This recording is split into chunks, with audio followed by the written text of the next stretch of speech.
محلي د متنو د خاوري تاسو ټولو ته السلام علیکم. ملګرو که په تاریخ نظر واچو نو ستاسو دې خاورې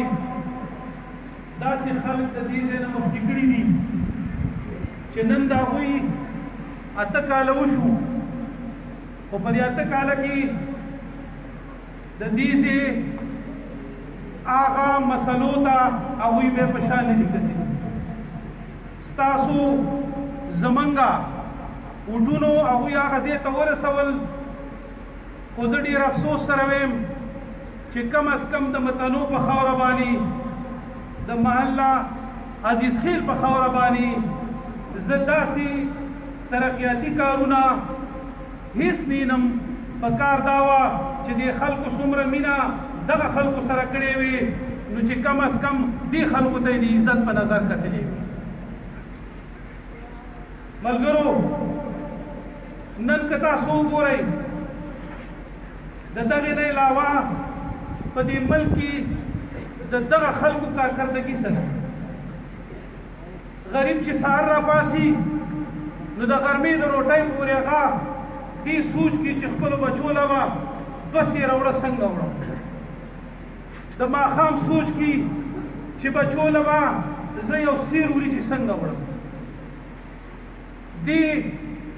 خلکو باندې په دې پښتنو باندې چې کم عذاب نازل شوی دی د دغه خلکو، نو موږ به دا دعا کوو چې دې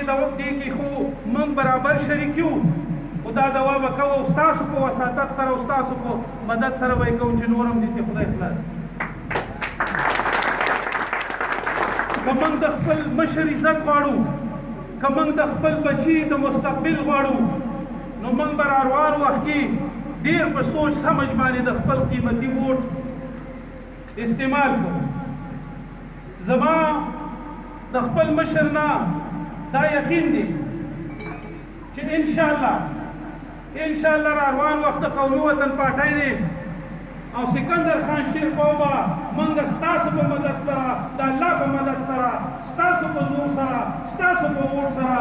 د چیف منسټرۍ د وزیر اعلی په کورسۍ باندې کښېنوو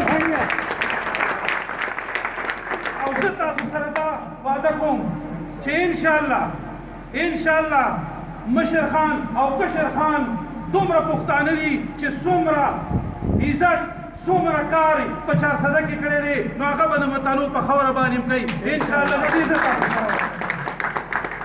دې پروګرام کې به شمولیتونه وي. زه د خپل طرفه دغه ملګرو ته ویم چې تاسو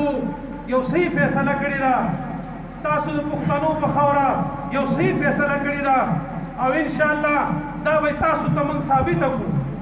موږ به تاسو سره په هر ځای کې ولاړ یو، موږ به ستاسو په مسلو کې ستاسو سره اوږه په اوږه ولاړ یو. وطن کور د دې ټول پېښور د پښتنو وطن کور دی، دا زموږ د ټولو وطن کور دی، خو د عزیز خیل مالي د متنو د ملګرو دا سپېشل کور دی او انشاءالله چې تاسو ته دغه ځای کې هرکلی وایو او دې خپلو ملګرو ته ویم چې دا کم شمولیت کوي چې انشاءالله تاسو به نه خفه کېږئ. ما هم په دې پارټۍ کې د کال تقریبا شو چې شمولیت کړی دی، یو ډېر لوی غټې پارټۍ نه راغلی یم، خو زه ته د متنو وروڼو دا یقین سره ویم چې کومه مینه ما د آفتاب احمد خان شیرپو ولیده، کومه مینه ما د سکندر حیات خان شیرپو ولیده، نو ګورئ داسې عزت او داسې مینه په یو پارټۍ کې نشته دی. دا به تاسو ته واضح شي انشاءالله، دا به دې مشرانو ته واضح شي او دا سره زموږ وعده کوو چې کله زموږ وخت راغی نو د دې ځای اوسېدونکي اسرار خان شو، ذله چې شوه، نو دا ستاسو